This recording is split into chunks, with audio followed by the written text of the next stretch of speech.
தென்னாடுடைய சிவனே போற்றி, எந்நாட்டவர்க்கும் இறைவா போற்றி. அனைத்து தமிழ் உள்ளங்களுக்கும் கனிவான வணக்கங்கள். நிகழும் ஸ்ரீ மங்களகரமான குரோதி ஆண்டு செப்டம்பர் மாதம் 17ஆம் தேதி செவ்வாய்க்கிழமை அன்று சதுர்தசி திதியில் சதயம் நட்சத்திரத்தில் திருதி நாமயோகத்தில் வணிசை கரணத்தில் பௌர்ணமி பிறக்கும் நன்னாளில் இந்த புரட்டாசி மாதம் பிறக்கிறது. இம்மாத கிரகநிலை என எடுத்துக்கொண்டால் ரிஷபராசியில் குரு பகவானும், மிதுன ராசியில் செவ்வாய் பகவானும், சிம்ம ராசியில் புதன் பகவானும், கன்னி ராசியில் சூரியன் சுக்கிரன் கேது பகவானும், கும்பராசியில் சனி பகவானும், மீன ராசியில் ராகு பகவானும் உள்ளனர்.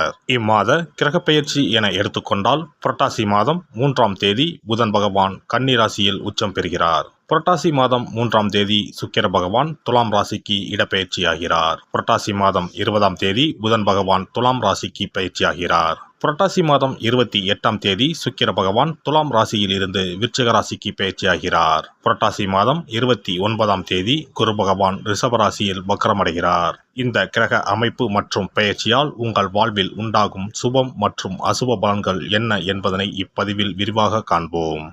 தனது பேச்சு திறமையால் அனைவரையும் கவர்ந்தெழுக்கும் மகர ராசி அன்பர்களே, இந்த மாதம் மனதில் புதிய உற்சாகம் உண்டாகும். முயற்சிகளில் சாதகமான பலன் கிடைக்கும். பணவரத்து எதிர்பார்த்தபடி வரும். உடல் ஆரோக்கியத்தில் மட்டும் கவனம் தேவை. செவ்வாய் பகவான் சஞ்சாரத்தால் கெட்ட கனவுகள் தோன்றலாம். நட்பாக இருந்தவர்கள் கூட பிரிந்து செல்லலாம். தொழில் வியாபாரம் வழக்கம் போல் நடக்கும். எதிர்பார்த்த பணம் வந்து சேரும்.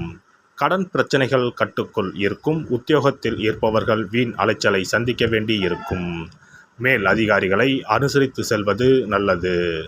குடும்பத்தில் இருப்பவர்களையும் அனுசரித்து செல்வது நன்மையை தரும். கணவன் மனைவிக்கு இடையே மனம் விட்டு பேசுவது நன்மை தரும்.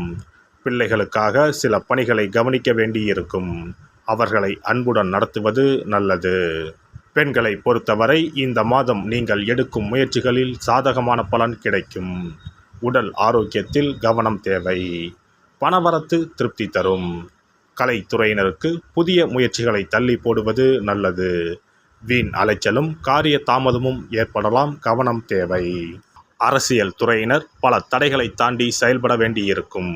எதிர்பார்த்த லாபம் வந்து சேரும். செயல் திறமை வெளிப்படும். சுதந்திரமாக செயல்படும் வாய்ப்புகள் கிடைக்கும். வரவேண்டிய பணம் வந்து சேரும். மாணவர்களுக்கு கல்வி தொடர்பான விஷயங்களில் எதிர்பார்த்த பலன் கிடைக்கும். மனதில் இருந்த கவலை நீங்கும். நட்சத்திர பலன்கள் உத்திராடம் 2, 3, 4ஆம் பாதங்கள். இந்த மாதம் எதிலும் கூடுதல் கவனத்துடன் இருப்பது நல்லது. வீண் அலைச்சல் காரிய தாமதம் உண்டாகலாம். குடும்பத்தில் அமைதி நிலவும். லாப நஷ்டங்களை அறிந்து அதற்கேற்றவாறு செயல்படுங்கள். மனக்குழப்பம் நீங்கி தெளிவான முடிவுகளை எடுப்பீர்கள். திருவோணம் நட்சத்திரம். இந்த மாதம் ஆக்கப்பூர்வமான யோசனைகளால் காரிய வெற்றி உண்டாகும். மற்றவர்களிடம் பழகும்போது கவனமாக இருப்பது நல்லது. சமூகத்தில் கௌரவம் அந்தஸ்து அதிகரிக்கும்.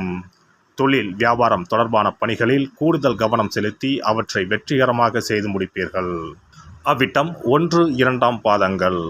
இந்த மாதம் வியாபாரம் தொடர்பான பயணங்கள் லாபம் தருவதாக இருக்கும்.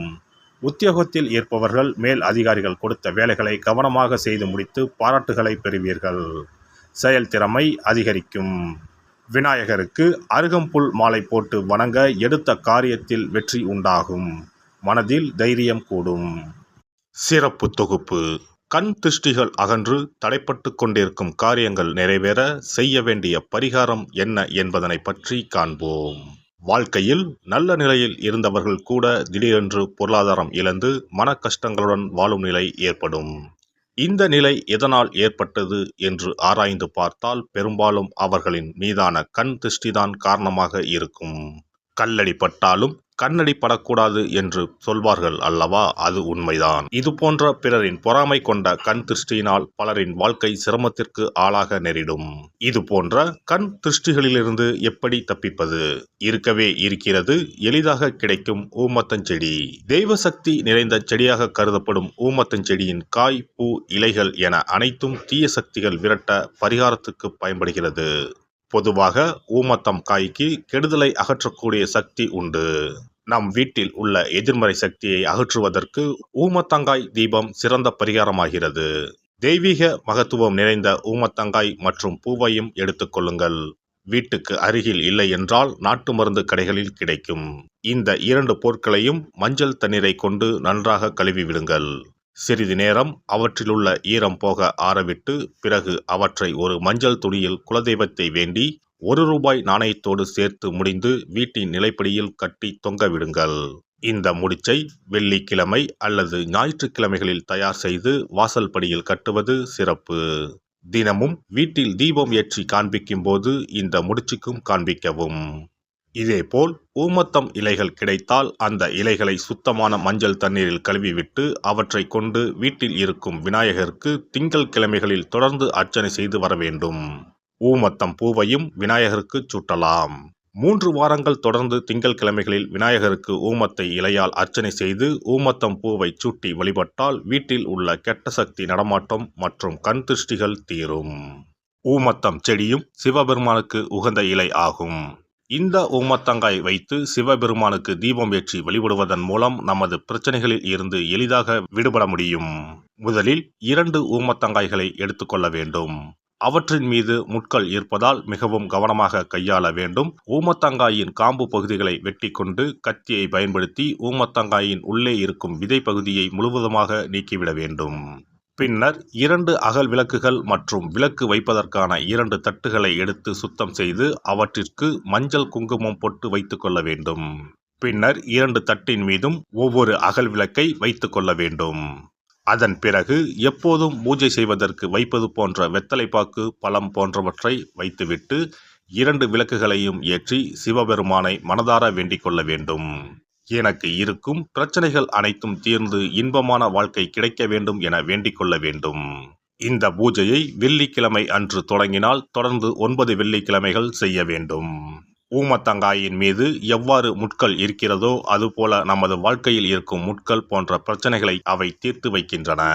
இந்த பூஜையை நாம் தொடர்ந்து செய்து வருவதால் நம் மீது இருக்கும் கண் திருஷ்டிகள் அகன்றுவிடும். தீராத துயரங்கள் தீர்ந்துவிடும். பணம் நகை நம்மிடம் பெருகி வரும். சிலருக்கு கையில் சுத்தமாக பணம் இருக்காது. வறுமை தாண்டவமாடும். கடன் தொல்லையால் கஷ்டப்படுவார்கள். பண பிரச்சனையில் சிக்கி கொண்டிருப்பவர்கள் இந்த தீபத்தை ஏற்றினால் 3 வாரங்களில் நல்ல பலனை பெற முடியும். தொழிலில் நல்ல முன்னேற்றம் இருக்கும். கடன் பிரச்சனைகள் தீரும். உறவினர்களிடையே பகைமை இருந்தால் அவையும் மறைந்துவிடும். நோய்வாய் உள்ளவர்கள் இந்த தீபத்தை ஏற்றுவதன் மூலம் நல்ல பலனை பெற முடியும். பொதுவாகவே எந்த பரிகாரம் என்றாலும் அதை முழு நம்பிக்கையுடன் செய்தால் மட்டுமே முழு பலன் கிடைக்கும் என்பதை நினைவில் கொள்ளுங்கள். எல்லாம் வல்ல இறையருளால் நீங்களும் உங்கள் அன்பு குடும்பமும் உடல் நலம், நீலாயுள், நிறை செல்வம், உயர் புகழ், மெய்ஞானம் ஓங்கி வாழ்க வளமுடன். இந்த வீடியோ பதிவு உங்களுக்கு பிடித்திருந்தால் லைக் பண்ணுங்க, கமெண்ட் பண்ணுங்க, ஷேர் பண்ணுங்க, மறக்காம சப்ஸ்கிரைப் பண்ணுங்க, பக்கத்துல இருக்கிற பெல் பட்டனை கிளிக் பண்ணுங்க. நன்றி, வணக்கம். ஓம் நமச்சிவாய. சிவாய நம.